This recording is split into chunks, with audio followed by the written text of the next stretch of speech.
So hi, my name is Shantanu. I'm one of the committee members on Queer Asia. Today we've had a lot of discussions on decolonization, and over the last 2 days on decolonization and decriminalization. But of course, because we're talking almost a lot about British colonies and how that impacts our current state of LGBT affairs. We felt it would be a good break if we talk about Vietnam. Vietnam's a very unique country in every possible way, and especially because personally, I struggle to think of any countries that have had so many influences from so many different places outside. I mean, we can call it colonialism, we can call it whatever we want to, but there have been, Chinese, French, American, Soviet influences, all in a fairly small country that doesn't neighbor any of these, other than China, any of the other countries. So we thought this talk would be a very good way to understand how LGBT rights are affected outside British colonies, outside the Commonwealth. So to have this discussion today, we have with us Amazin LeThi. She's a Vietnamese LGBTQ and HIV/AIDS advocate, a health and fitness author, and a former national competitive bodybuilder. She's the founder of the Amazin LeThi Foundation, ALF, and is the first Asian athlete ally and Vietnam Relief Services Global Ambassador. She'll be taking us through the history and just sort of finding the threads of homosexuality and gender diversity in Vietnam's history. Just a reminder, you can feel free to tweet and post on Facebook using our hashtags, hashtag #QueerAsia and hashtag QA17. Right?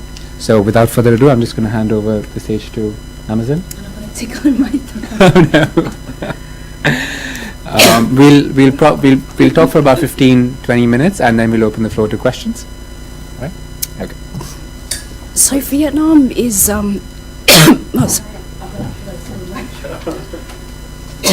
Take your time. Don't worry. Vietnam is a really interesting country because it wasn't colonized at all by the British. It's really been its own independent country.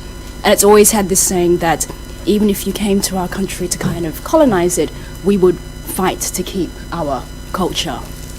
And if I go back to 1898, just very briefly, when the French colonized Vietnam, they said, being LGBT was a very questionable behavior that resulted from the Chinese influence. But then when they came there, that kind of dissipated, and then they stated that, participating in, homosexuality, that was really because of the dangers of female prostitution and the diseases that they may had. But there was never any mention about male homosexuality.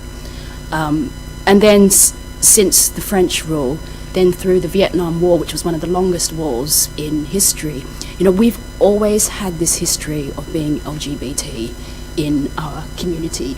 And I think it really makes a difference when you have a country that never criminalized homosexuality, because then you don't have that thread of being a criminal at some point. And during the Vietnam War, they kind of stated in the late 60s, there were always LGBT bars, saunas, cafes. They mentioned about sort of 19 of them there that Vietnamese sort of socialites were partaking in. There's always been a lesbian thread throughout history, and even during the Vietnam War there were lesbian marriages, but they would call them friends being married together. And in the 1960s, the Saigon Daily mentioned that they had uncovered a kind of lesbian call-girl ring, and that was a mixture of Westerners and Vietnamese socialites who were kind of a bit disdained by society. I think it makes a difference when you look at our country compared to other Asian countries, is that we're a Buddhist country. We have no Christian movement. So that movement that had kind of occurred in terms of being conservative towards LGBT, that really came from the traditional movement. But if you don't have a Christian movement, that traditional movement can be broken down quite easily. And I think where our country becomes quite unique is that because of the Vietnam War, we were just broken up as a country. So we have this massive influence from the West because so many Southerners left the country. And it's a very fast-moving country, and it really does look to the West in terms of, how its image is. Vietnam's a very image-conscious country, and which is a very good thing because it can see the benefit of supporting these kinds of rights. So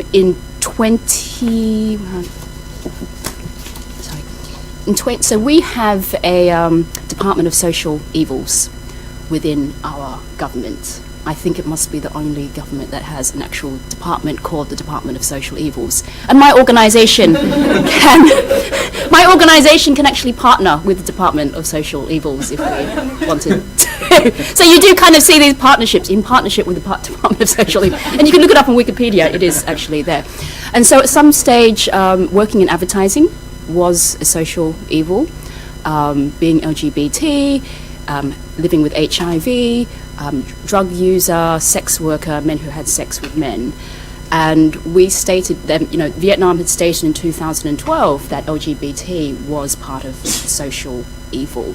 So if you look at our progression from 2012, what happened in 2010, which was really pinnacle, the state's press did an article on an 18-year-old boy who was struggling to come out, where he disclosed what it was like being LGBT, the struggles within the family. And through that, there was so much interest from society in terms of the compassion from his story. The state press said, actually being LGBT is normal. And that started to change the landscape, because when obviously the highest authority in your country says that, it starts people thinking in a different direction. And we also have PFLAG as well. And we're one of the only few countries in Asia that has PFLAG. So we have this massive influence from the West. And, the Vietnamese mothers, they have nothing to lose. And the government realised that. And they're fantastic in terms of consulting with the government and talking about what it is to have, an LGBT daughter or son or trans child there. So we don't, and because we don't have this decolonization from the British rule, we've never had these anti-gay laws, and I think that makes such a difference in a country's mindset if you've never had that threat of anti-LGBT. And we're probably in terms of a new country with its progression of LGBT rights, we're one of the fastest moving countries. And people find that surprising because we're a communist country. The media is run by the states, but the government has said, it's not a political threat being LGBT. Vietnam internationally puts its hand up in terms of the LGBT manifesto at the UN, in terms of the LGBT consultant, and there was twice a vote on that, and Vietnam was only like 3 countries that put its hand up in Asia.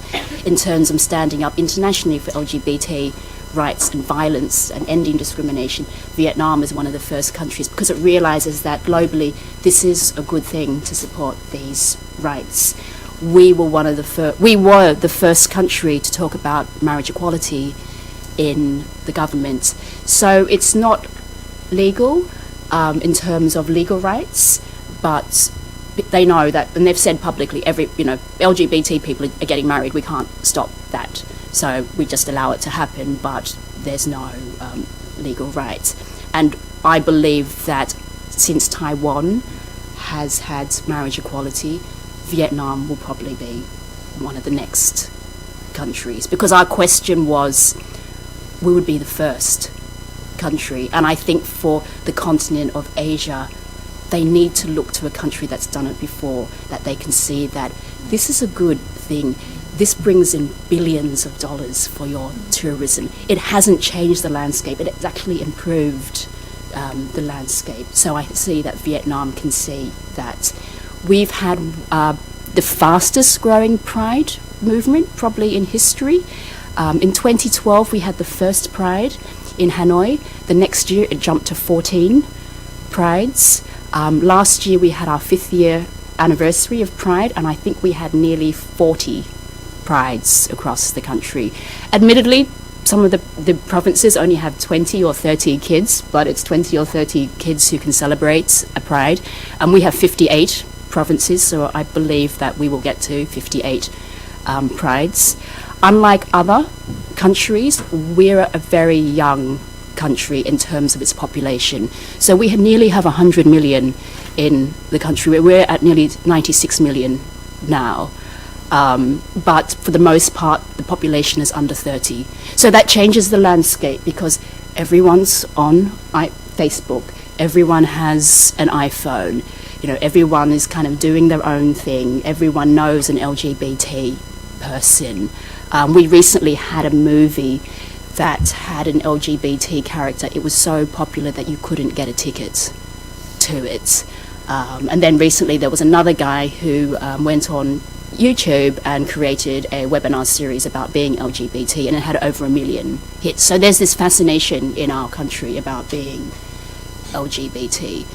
We don't have any out celebrities. I think I'm probably the most famous Vietnamese person who's openly LGBT.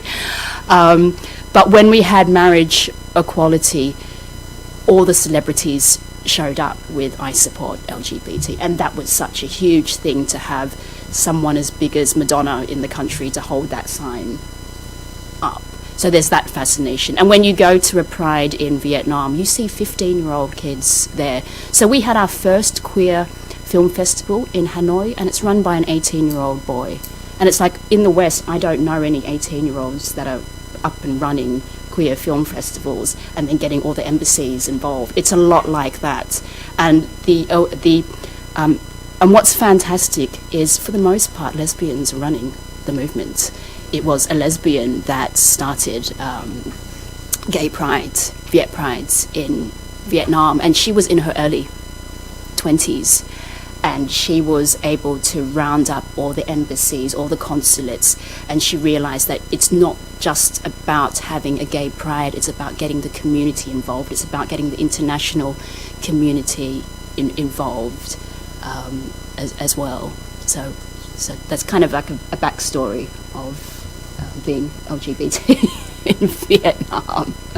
But it's great because all the leaders, the LGBT leaders in Vietnam, they're all really young, which is really great because this is their movement, and this is the next generation of LGBT leaders that are kind of coming through the country. And in the next decade, Vietnam will be a very different place because you have these 18-year-old kids who have so much energy, who are out and proud, who are leading the movement, who have the confidence to engage the international community and embassies, and they're able to pave that way. That was great. I have a question about diasporas, because of course we were talking about this. Vietnamese diaspora is present in a lot of countries. So does this attitude extend within families? If you're aware, I mean, it's the US, say, or France, or even the UK. Do families, because I mean, you've been talking about immigration and attitudes in there, so I can't help but wonder if it's as liberal in these families outside Vietnam as it is in Vietnam. I think, and this is something we don't necessarily discuss in the community, and I think, these are the struggles that, so I do a lot of work in the US. Before the current administration, I advised the White House Asian American Pacific Islander Department on Asian LGBT issues. I also sit on the New York Education Department and LGBT Advisory Council. I'm actually the only Asian person that they have. So, yeah, in New York City that advises on Asian LGBT issues. And, this stats when I sit down with people who aren't part of our community. I say, you need to learn the multiple layers of what it is to be Asian in our community and the difficulties that we have in terms of coming out within the family, and why acceptance takes so long and can be so difficult because, one, Asian people suffer the most racism out of all ethnic groups. Asian LGBT people have reported that, particularly the youth within the LGBT community, that they suffer some form of racism and discrimination at least twice a month by whites, LGBT. In terms of being able to come out within the family becomes difficult because there's that shame element that Asian parents leverage over us in terms of, we're a very conformist community, and it's all about how you can conform.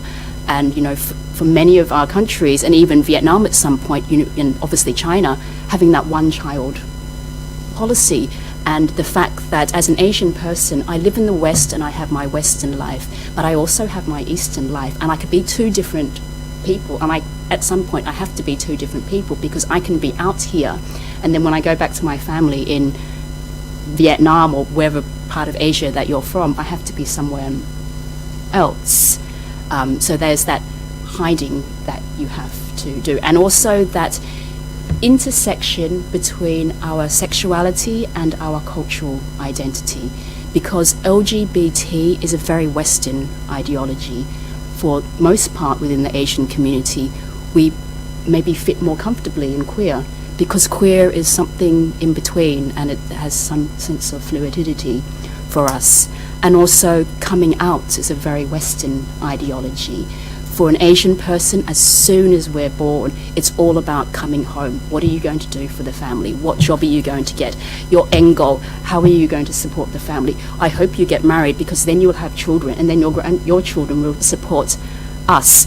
If you're living in the West, part of your salary has to go back to the family to support. So you have to get that job in medicine, or you have to get that job in law. If you're LGBT, then are you going to get married?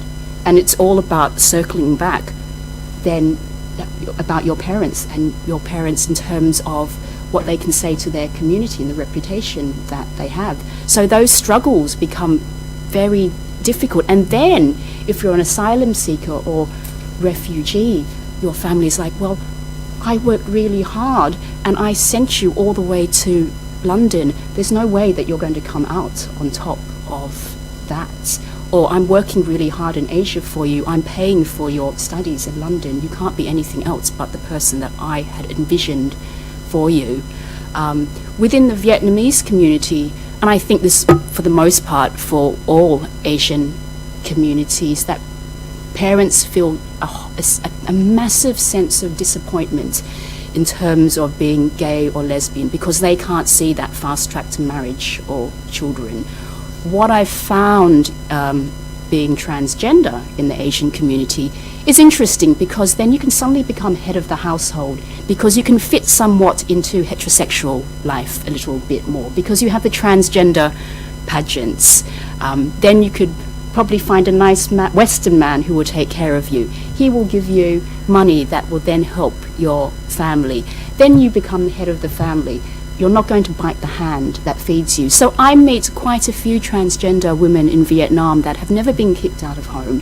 They're at the head of the family, and the parents quite like them because they fit within that conformist mindset where the parents can then tick those boxes. But the gay and lesbian child, I can't see that path for them. So I meet a lot of LGBT street kids who are, oddly enough, maybe homeless 9 to 5 p.m. because the parents don't want them around the house, and then they can maybe go back to sleep there afterwards.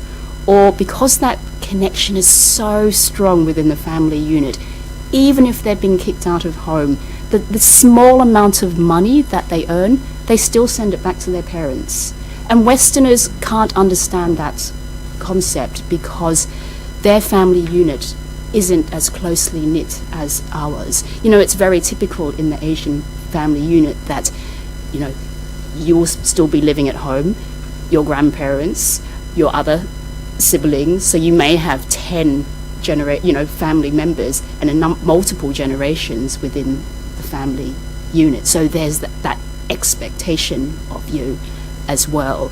I think where there's been somewhat of a difference within the Vietnamese community is because we've had PFLAG, and the PFLAG mothers have come forward and shared their stories about, you know, what it is to be a mother or a father of an LGBT child, and they do a lot of consultations within the government.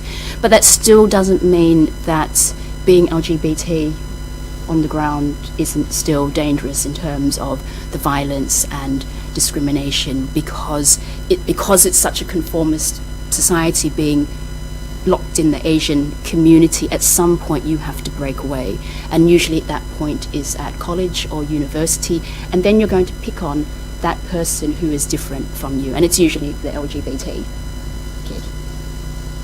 That's great. I almost feel like I'm just talking about me. Anyway, so we just your time is flying, so let's take some questions from the audience. So you have a mic? All right, so let's start with the lady at the back there. That was really... So if you can just get the mic and perhaps tell us your name and your affiliation. Thank you. Hi, that was really, sorry I came in a bit late, so I didn't get the very beginning of your talk, but what I heard was completely fascinating. I know very little about Vietnam. I do know quite a lot about China, though. And one of the last point you made about people having to hide their sexuality from their families because of the conservative pressure their families exercise is very familiar to many in the LGBT community in all over China.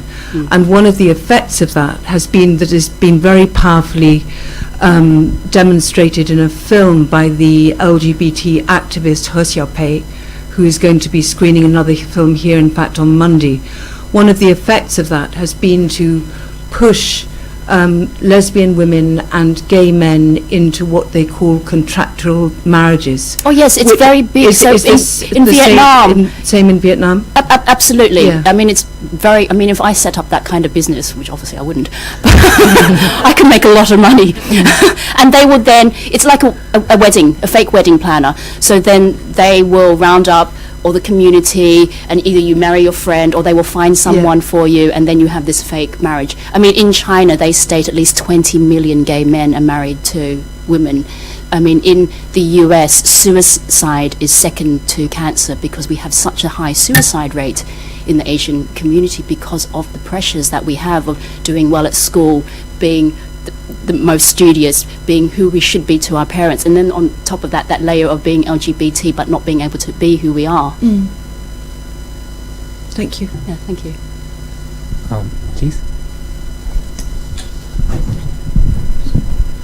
Hello, I'm Alice, and I'm an MPhil student in Gender Studies at Cambridge, and thank you so much for your sharing. My question is about the effect of religion, how Buddhism have to stand on LGBT issues and how they influence the whole society. Especially, I would like to ask about the influence of engaged Buddhism, led by, sorry, I do not really, I don't think the pronunciation is right, but it's 一行禅师 from the engaged Buddhism in Vietnam, and he publicly stated that they support same-sex marriage, and I'm really wondering how the effect of Buddhism and also Sure. So Vietnam's really interesting in terms of the Buddhist and monk and nun community. They do a lot of community work, and a lot of the Buddhist temples sort of support disadvantaged kids, if not poor kids, kids living or affected by HIV, LGBT kids. So one of our collaborative partners in Vietnam is probably the biggest Buddhist community group in the country. And when I sit down with him and have these conversations, and he's a young man, probably late 20s, and you know, for him, you know, and also UNICEF, they've done a lot of work in terms of compassion. And he has a very simple message that these are our children and they've been disadvantaged in such a horrible way. If there's something that we can do, we should. And I think, it's really important that people like Dalai Lama, and he's even been asked when he's travelled to the US, and he said, whatever people do behind closed doors is none of my business.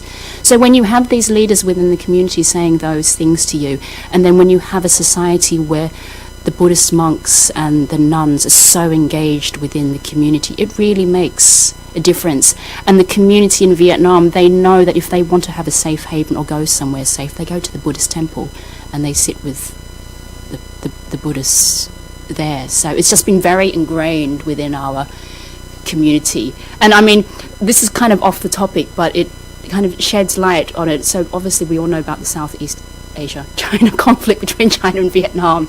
And, even the Vietnamese government know about how to do things in a very non-conflict way. And they actually flew some Buddhist monks to an island and said, you can't touch that island because that's where Buddhism is.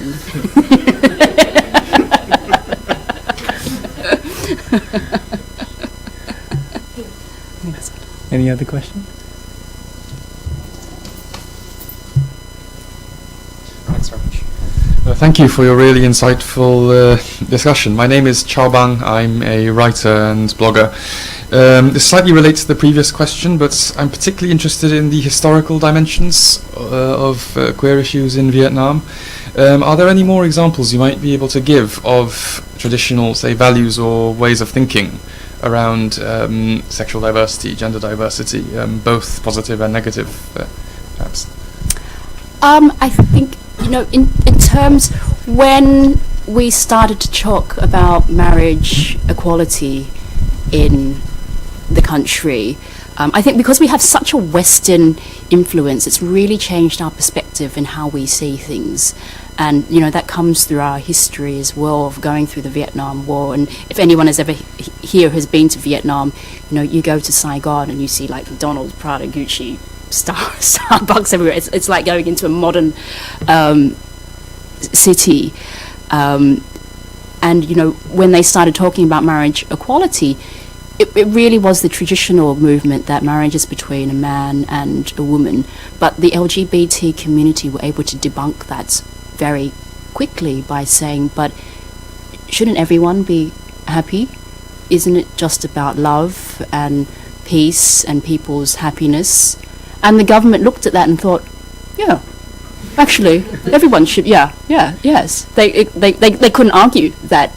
And that, and the Vietnamese community the LGBT community just did such a great job about that. And also as well, that has made a difference in our country is that President Obama was really smart. The only US gay ambassador has been assigned to Vietnam. So he's been there for the past few years. So he's in an interracial marriage and he has 2 children. So the Vietnam couldn't ignore that fact. And they did such a lovely job in terms of the press coverage. So unlike other countries that have to work so hard in terms of sensitivity in the media, Vietnam did that. And I think there was a turning point when that story came out about that little boy in the state press when, at 18, how he struggled. And then the state media said, it's actually being LGBT is normal, that's okay. And that started to change the conversation. And the state media I actually think the Vietnamese press is the best press to be in the world because it's not sensational, it prints the facts. And it prints anything LGBT. They so love LGBT information. It's quite fascinating. And I think that's really changed the landscape. And I think for the mere fact that we never had decriminalisation on LGBT rights, and we've never had an anti-LGBT thread throughout history like other countries that have been colonised by the UK, and that makes such a difference in people's mindsets over a period of time. Any other questions? I can talk loudly, yeah. No, sorry, we're just recording, so it's better if you have them. All right, okay.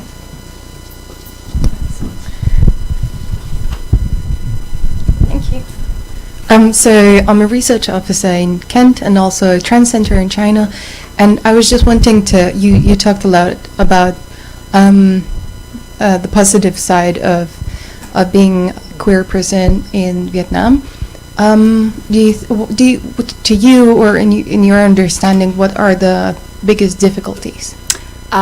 We don't have an anti-discrimination law that also includes sexual orientation and gender identity. And also it comes down to education as well, because yes, in any big city, Hanoi, Saigon, people are quite well educated. They may know an LGBT person. When I look at the Vietnamese community here, they're well educated, they're all going to university. Majority of the ones that I meet through the Vietnamese community, they're straight and they're married, but they all know about Viet Pride.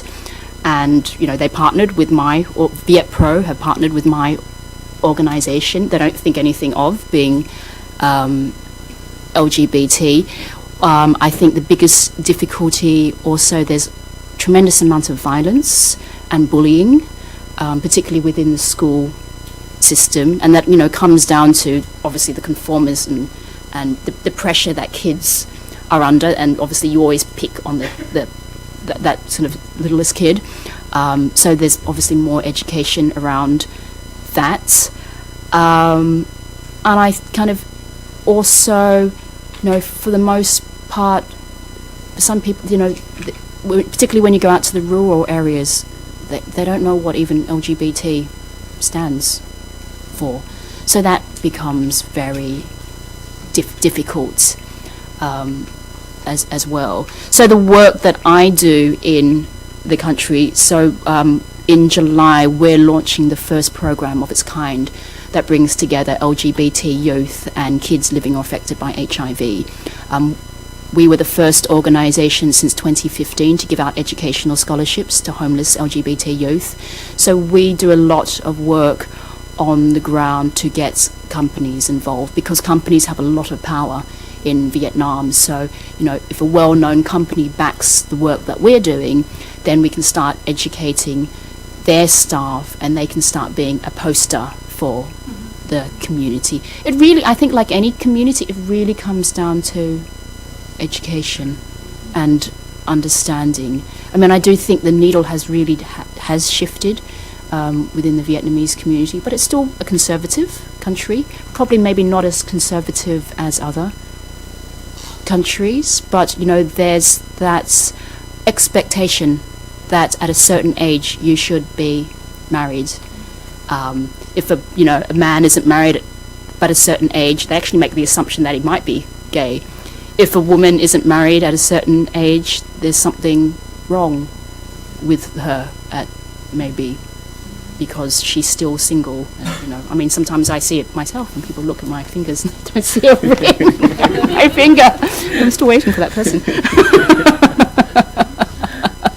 But it has shifted, and I think what has really helped is that, you know, for the most part, the leaders in the community are very young, so they can see a mirror image of themselves, and that's important.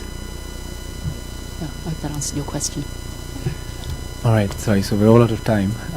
Thank you for joining us. Thank you, Amazin. Thank you. So it's been absolutely wonderful.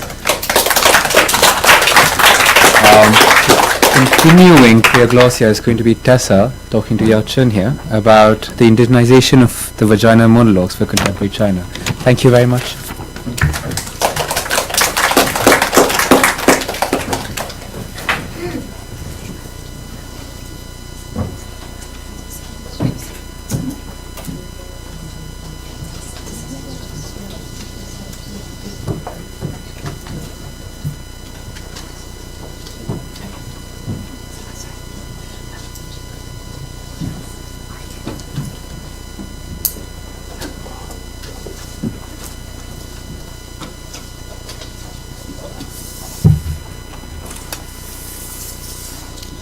Hi everyone. My name's Tessa. I'm on the committee for Queer Asia, and really excited to hear Essie's paper.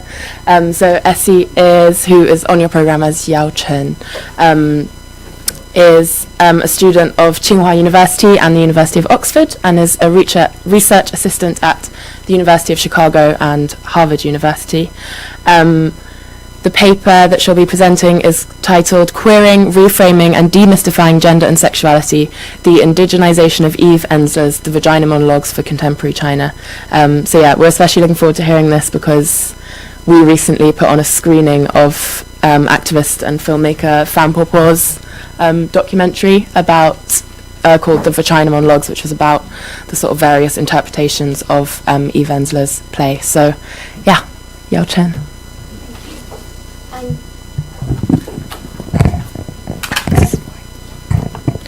Okay, good afternoon, everyone. Thanks for coming today. I have to say I'm really fascinated by the previous talk, and I'm a little bit nervous now.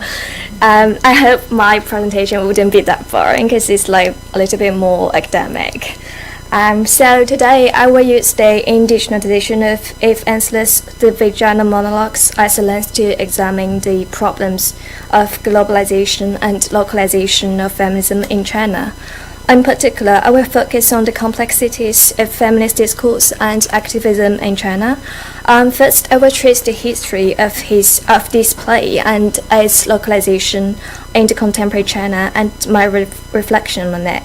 The second part is about my own attempt to localize this play for a Chinese audience, the complexities of Chinese context, and the new problems we encountered.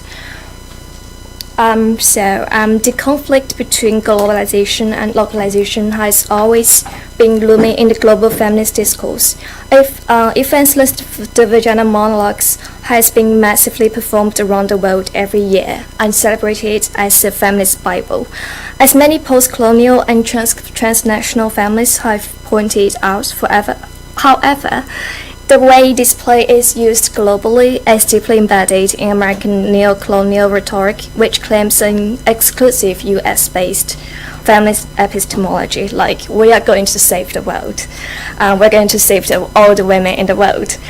During the course of the globalization of this play, it decontextualizes and universalizes the selected American women's experience, thereby eradicating different forms of violence that women are experiencing in different social political contexts. To put it in a clearer and specific way, we can have a look at the history of this play in China. The performance of The Vagina Monologues in Beijing and Shanghai in 2004 were cancelled, and the reason the Chinese authorities gave was it doesn't suit China's national situation. The first authorized performance in the mainland China was in 2009, with the transcript translated and the play directed by Wang Chong, a radical Chinese director. The middle one is the poster for that show. It attracted considerable attention from both Chinese and American media until it was banned again in the following year. While the globalization of this feminist play can be an important impetus for the development of local feminist movements, it can bring many problems with the absence of the local political negotiations and cultural contextualization during the global promotion of this play. Despite this strict censorship, many unauthorized adaptations of this play have been staged in China in the past few years, mainly by college students. While most of the versions were translations of the original play, a few involved a certain degree of originality, like adding 5 new acts in a total 10. However, the problems of this performance remains to be unsolved. Firstly, most of the transcripts were direct translations from Ensler's play, and even when new creation was involved, it was to a large extent contingent on the original play's narrative. The neo-colonial rhetoric of the play was left unquestioned and unchallenged. This has created a cultural distance between the play and the Chinese audience in practice. The personal and social experience of women in the play could be very different from those of its Chinese audience, and the translated language, metaphors, humor, and implications were hardly fully understood in the Chinese context as it was in America. The reason why Ensler chose drama to express her feminist ideas, I think, was because the arts have a special way of making us aware of the representations we enact daily. In these out-of-context performances in China, however, arts have lost their power. Secondly, the strategy adopted for promotion in China should be very different from that in America as well. Although we are aware of the excitement of provocative strategy due to our own experience, the more approachable way for a wider audience in China should focus more on evoking mutual understandings and dialogues. To make an example that might not be terribly proper, when most of my fellow young famous friends, college students in China are still very shy and hesitant to even talk about gender and sexualities about themselves, it might be more effective to create a safe space first for communications.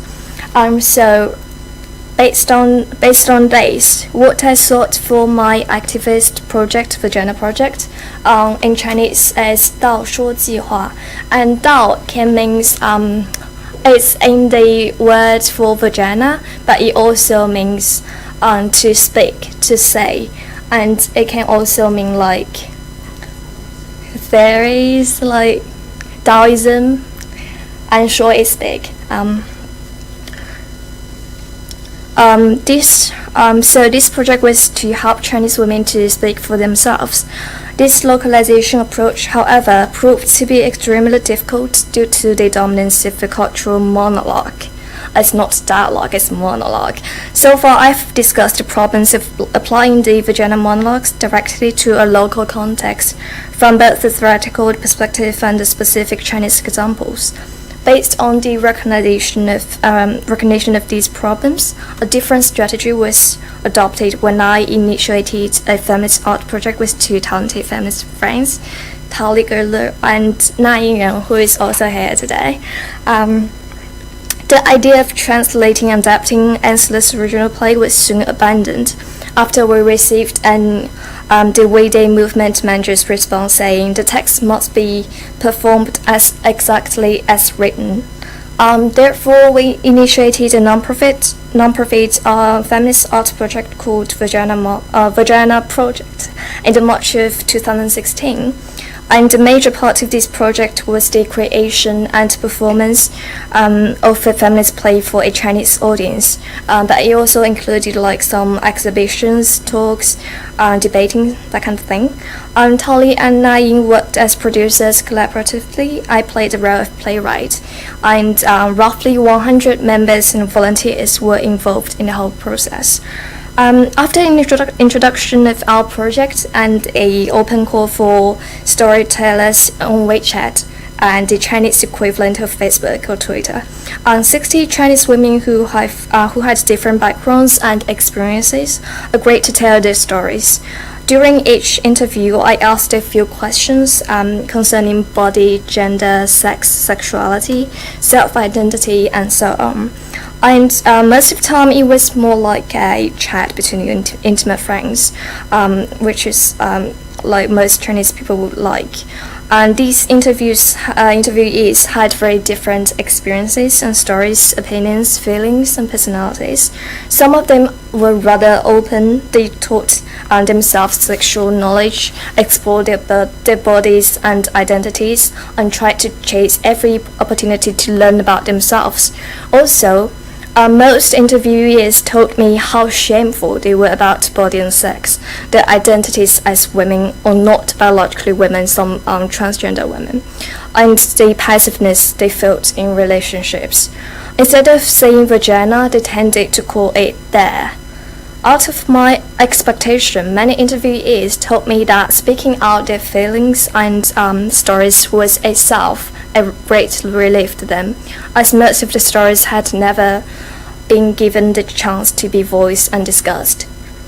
In the end, I created an 8-act play based on the stories I collected from with some artistic processing, and it was directed by Gloria Shell, a director-actress who had performed in the only authorized version of the Vagina Monologues before in 2013. Instead of telling feminist ideas, theories, slogans, and stories, I strove to show these stories in an artistic way, which aims to evoke mutual understanding and inspire further thinking. As mentioned above, I believe in the power of good art and theatre, which cannot be found in other pedagogical practices. One major factor that distinguishes art from other approaches is that art aims at showing rather than telling. When the audience understands and identifies with the roles in the play, they're also inspired to understand themselves and people around them, and further demarginalize the oppressed and the shamed. In Confucius philosophy, we call this consider once in one's own place, which is based on mutual understanding instead of confrontation with those who have different ideas. Like you understand yourself first. So this play explores a wide range of themes concerning identities such as shamefulness, love, SM, homosexuality, asexuality, queerness, transgender, abortion, sex pleasure, sex addiction, through these real powerful stories. To list some, such as a lesbian girl who has no feelings about her vagina but started to explore with the help of her partner, an asexual woman who works in a funeral parlor about a sex shop in a college town, or a transgender woman who describes how she wants a vagina, how she is confused by her identity, and how she feels spiritually imprisoned by her body and the binary gender system. For most of the audience, this was perhaps the first time they truly got to know about this community. Instead of the globalization of the vaginas, which leads to a central-periphery relationship, which drove to emphasize the contextualization of Chinese experience, the project also includes an art exhibition, monthly readers' performance workshops, annual stage performance, non-profit public debating on controversial gender, sexuality related topics. However, while striving to avoid the problems concerning globalization and localization mentioned before, I have to admit that there are many new problems emerging and require serious examination and reflection. First is the problem of inclusion and exclusion. Who to include and exclude, and who could represent whom? When we say we are telling stories of Chinese women, what does Chinese women really mean? When we use vagina as our starting point, are we excluding those who don't have a vagina? Even if we try to include people of different sexualities and genders, there would always be exclusions by other dimensions, but for example, ethnicity, disability, and class. As an art producer, I am aware of the difficulty to decide who to include. However, it is impossible to include everyone in a single artwork. What we can do, I think, is to keep asking ourselves the question, who are included and who are excluded, for what reasons. In this play, I introduced transgenders to the Chinese audience, most of whom had never actually heard about the existence of this group before, not to mention the spectrum of gender. So, to a certain extent, we did make a difference. But despite this small difference we made, we've also realized recently that our unintended exclusion of minority women could be problematic if our play is put in other contexts. As some people may know, in the United States' 2001 invasion of Afghanistan, the Congress claimed eloquently that they were sending the army to liberate Afghanistan women from their male oppressors. In this case, the universal women's rights are human rights discourse was utilized by American nationalism to legitimate their military ends and to promote their neocolonial rhetoric. How about us? Is our activism being co-opted by other discourse in China as well? Is our place travel to universities of all over China? An interesting story happened, and I'd like to share with you here. So far, the play has been performed by student groups from more than 10 universities in China. In most performances, it was impossible to get official support from universities, such as in my home uni, Tsinghua University, the top two. For example, we had to participate in the project as individuals rather than students of from the university. You can't say you can't openly say you are the student of this university and you are doing this. If we don't do that, the official communist youth league in my unit would invite us for a tea, which means giving us a warning. However, in a university in Xinjiang province, our team got full support from the communist youth league, and the official media of the uni actually promoted for them. These are some pictures in the performance in Xinjiang. It was such a surprise to us because Xinjiang has always been considered as a conservative area in many people's minds. Now that we think about it, we realize that in this context, since ethnic conflicts are far more crucial, the discourse of gender equality and our play, which is written in Mandarin, may have been co-opted by the Chinese government to assimilate the minority ethnic groups in Xinjiang.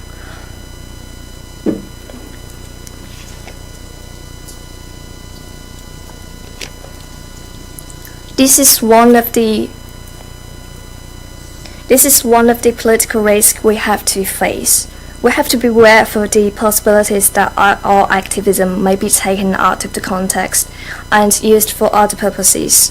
The problem is to think beforehand that to what extent should we comply with local restrictions and to be cautious about the extent to which we were actually co-opted by them. There's no solid answer to this question, I have to say. But the process of negotiating with multiple discourses is not meaningless. Only with this kind of constant reflexivity can we find a balance between globalization and localization, inclusion and exclusion, and resistance and complicity. Thank you for listening.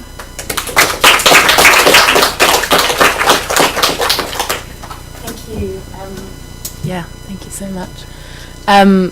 I've written down loads of questions that I have, but I think maybe I will start by opening up to everyone else because we're sort of short on time, so we've got about 20 minutes. Would anyone like to ask a question? I think there are a couple of people in the audience that have been involved in various versions of the play, so it would be really interesting to hear from any of them. Yes, Harriet. Do you want to wait for the mic quickly, Harriet? Sorry. Yeah, I do have a question. I'm an academic as well, so you need to forgive the academic nature of my question. I hope it's not too academic.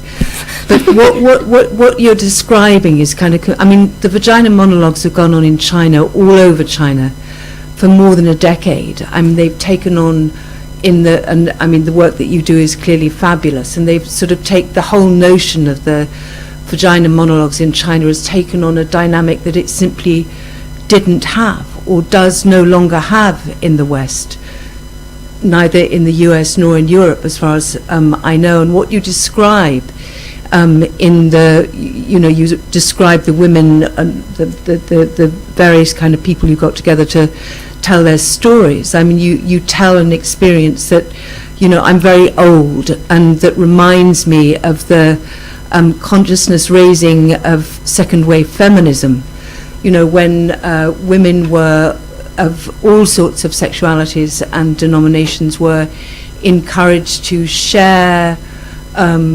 unspeakable experiences, but what I mean by that is experiences that they simply had not found a kind of community in which they could share those experiences before.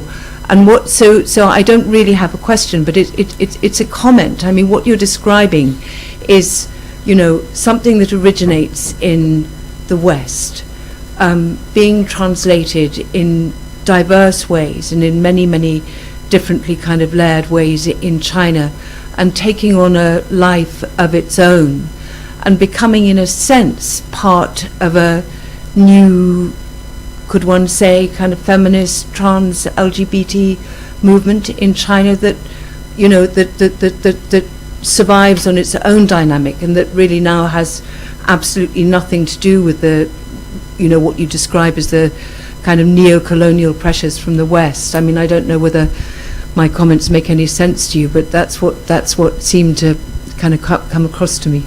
That was interesting. Thank you. Actually, yeah, and at first when I was describing this project, like the plan to my friends, they were like very surprised, like would it make any sense? Would be anyone like respond to you, like to tell their stories? Because in China it's like these things are really unspeakable. But actually, like during the process, after we posted our like open call, actually found a lot of people who are actually willing to tell the stories. But the problem is that they can't find a unsafe space. And so I think our project was trying to create that kind of safe place for they to share their stories, to discuss about it. Yes. Thank you.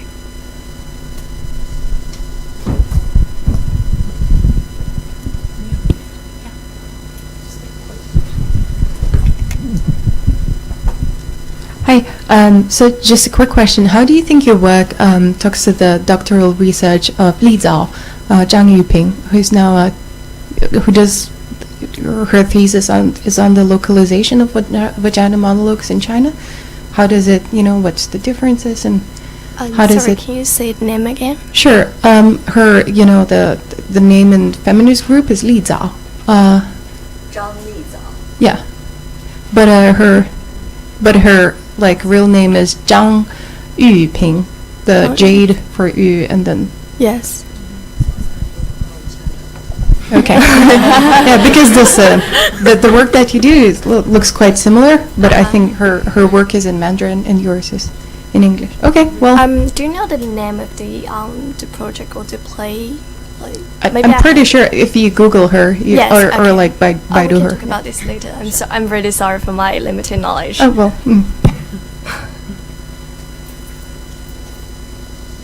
Thanks. Hello. I'm just curious about because you are doing a presentation, not much detail about the play itself. Yes. So I just wondering, as a playwright and the main person who organized the whole project, how do you deal with the relationship between the story and the actress or actor, because that is not their own story. Maybe some of the story come from them, or maybe they feel them, but it's not their own story. So how do you bring them in, or how do you bring their voice in? Because I think a very important part of the colonial is to also have the people who working with you grow together with you. So what do you think they can learn from being involved in your project? And also you have arise a lot of issue that without answer, of course, but when you facing with them, how do you deal with them? For example, you are saying that who are repressing, who has the voice, because we know that no matter how much we do, is still limited, because we couldn't cover all the different class or religion. So if just you yourself doing that kind of interview to collect the story, how do you to deal with this kind of issue? Thanks. That's a lot of questions. I can answer the first one, which is also very important. The balance between the storytellers and our actors, whatever. So it was, at first we found because we have a process, we asked, we tried to find those these actors openly, and they went for interviews. And so we first try to find the people who are like matching, like for the stories, and then we have a lot of workshops before the actual rehearsal, say. So we have to like talk to them a lot, and actually they actually like share their stories, and we also like try to like as a playwright, I interview the storytellers, and I also like try to like be a like try to balance. Okay. There was an actor who was also a transgender for the transgender act that acted was about transgender, another person's story. But like actually I found the actor who played for the transgender role. She has a lot of stories herself, and I actually adapted that play, like try to like combining their stories together, and that actor was like very fascinating because she could like transfer her voice between mine and a woman. So like it was really like powerful, the performance. But I think another major factor was also because the story is also about herself. So that's what we tried to make, like to make the actors feel they are like performing their own stories. Yes. And about the inclusion and exclusion problem. Actually, because as I said, you couldn't include everyone, especially when it is a single artwork. And also, when you try to include everyone, you are actually categorizing everyone. Like you are middle class, you are low class, you are disabled, you are whatever. So I wonder if this is also another kind of essentialization. So this is really a complex problem. We have to think further. Thank you.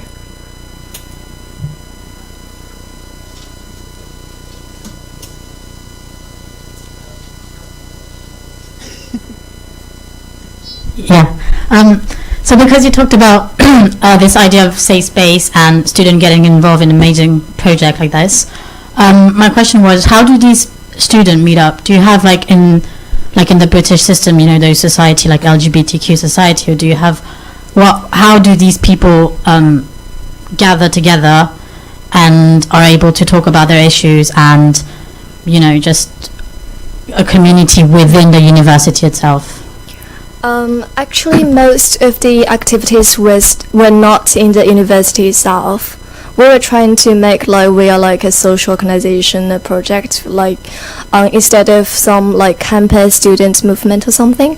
So actually, a lot of the interviews and the workshop, the rehearsal, the performance were all in some other for example, we have cooperation with a youth space, which is very friendly to LGBT, to this kind of open talk. So we have a lot of cooperations with other organizations too, like the Beijing LGBT Center.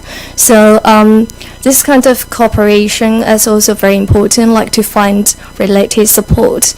And I think that's also very important for the creating of this kind of safe space. Yeah, thank you.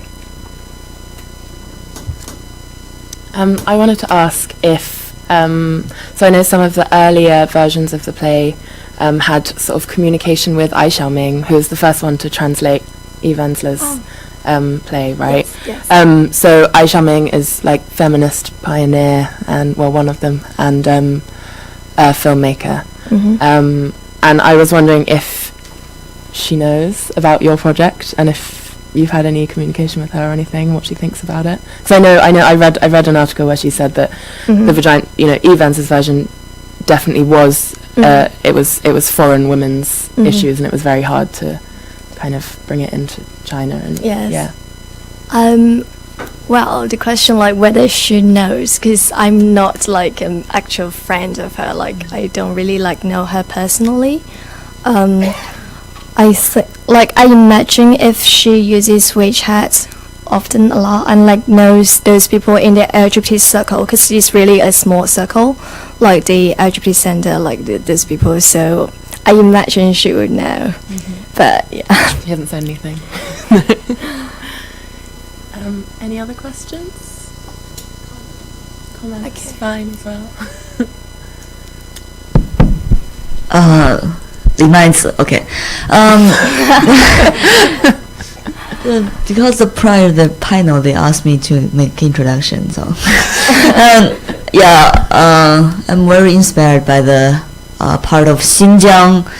The Xinjiang performance. I think where is a surprise, where there is resistance, we can exactly use on this case. So this is the most optimistic one. And also, I'm one of the coordinator of BCOM.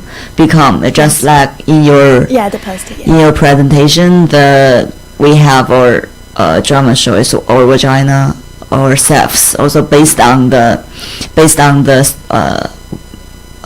different experiences, storytelling. It's more like conscious raising group. And I told at that time I was in Zajia. It's in Doufuchi Hutong. It's a lane in the downtown, and we show our drama. At that time, Ai Xiaoming was there, and she made some comments about that because we use some ironic way to express several plot, like beaches. We have the anti-slut shaming, and that part is very ironic. And also I think the most important part is like all of those stories based on Chinese context. There's a little bit difference, and sometimes you use sexual minorities as an independent plot, or mixed those different gender identity and the sexual orientation together. I think I know the Vagina Project and or Vagina ourselves. There's some difference between that. Also, I was there in the Guangzhou Sanyasai University to watch their performance. At that time, Whiskey was one of the actors. It is also based in the campus. I think it's a little bit different because I think the students, most of the experiences are based on their own like college life. So I think there's a little bit how to understand about sex workers. Maybe those are middle class. Those people study abroad. Of course, they are middle class or middle class family children. So I think this is the challenging part of our dramas. How to be more diverse and hold those political correctness opinions of all the plots. Thank you. Thank you very much. I agree. Like that's like one of the biggest challenge we both have to face. About the sex workers, there's an interesting story. Because at first I was like trying to find some sex workers who were willing to talk about this. Because most of the stories were like more like young women like who study in colleges who are kind of privileged. But I ended up finding some customers. So it was really ironic, and I think that's like something we really have to think. Is our play kind of bourgeoisie? Is it like middle class? When there are a lot of people who are still like worrying about like what to eat every day, like how to talk about this kind of freedom to them. It's really tricky. Thank you for your comments. Thanks. Okay, one more question.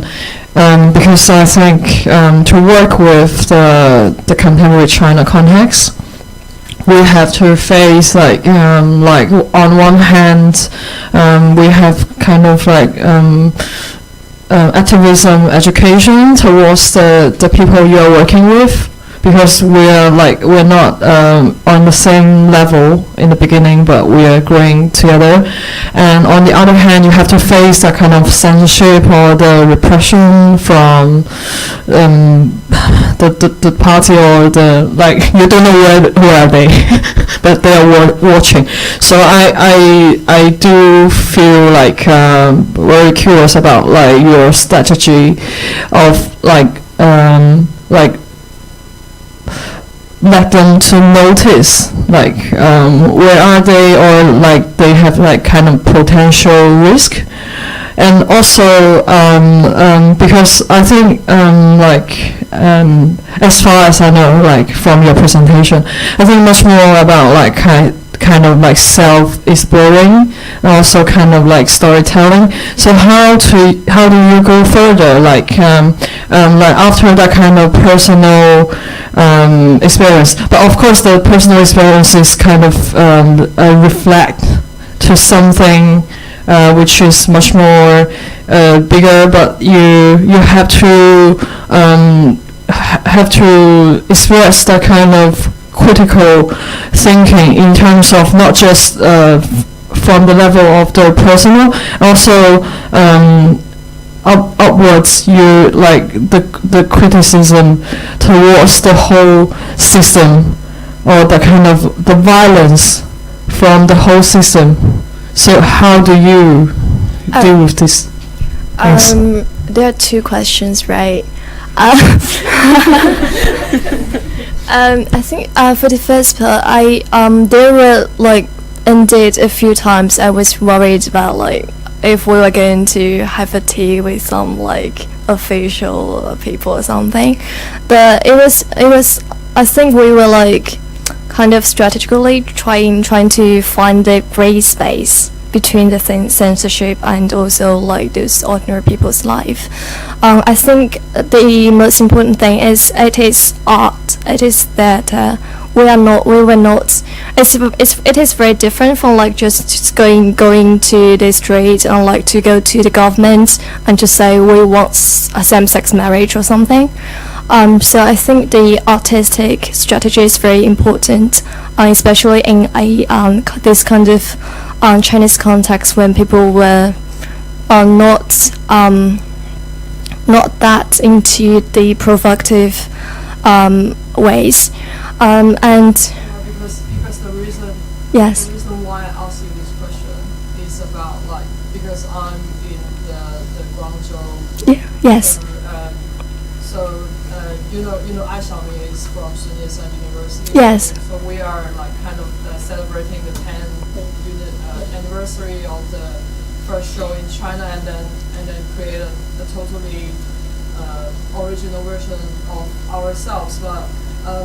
But to be honest, the situation that we are facing is like we also like performing in the university, and we try to find some other university which are willing to have that kind of show. Yes. But the result come out as like they are too like saying no, we couldn't have, it's too sensitive, and even the last show of our group in the other campus of Sun University yes. has been shut down before the day we perform.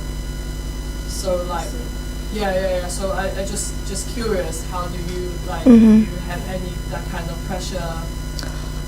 Yes. In had a similar kind of pressure. Yes. And the reason why we originally chose another space is it actually is next to the Tsinghua University, but it's not in it.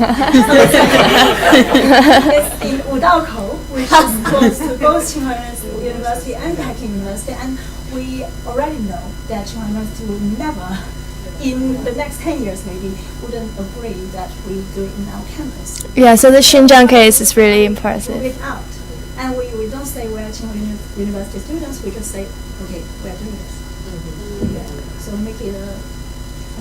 Yes, like... I think that's the only way, especially in Beijing, sometimes. Yes, like Beijing is too close to the political center, so this is one aspect, and also I think it's very important, like to make it really non-profit.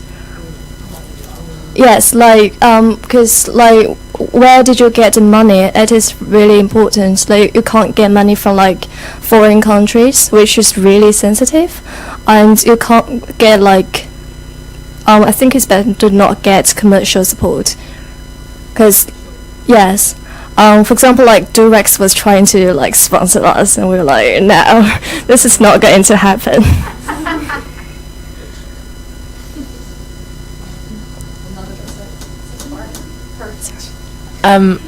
I'm just gonna, in case someone else has another question, we've got time for one more, or we need to kind of wrap up. If there's one more question. Okay, because you two can talk after. But yeah, so let's wrap up. I really wanted to ask more about the Xinjiang version, and but there is going to be more discussion of that in the DLT in 15 minutes. We have the Queer Lives in China panel, and we have a Uyghur academic coming to speak about queer issues. So I think this, what you were kind of saying about the kind of equating of like potential kind of equating of Han-ness with sort of this fight for gender equality, and that kind of being as a kind of contradiction to anyway, sorry, I'm rambling. You have a 10-15 minute break, and there is an event happening in here. Here we're going to be talking about intersex and the law. Yes. So that will be in 10 to 15 minutes. So enough time to stretch your legs. Thanks, Mary. And thank you, Essie.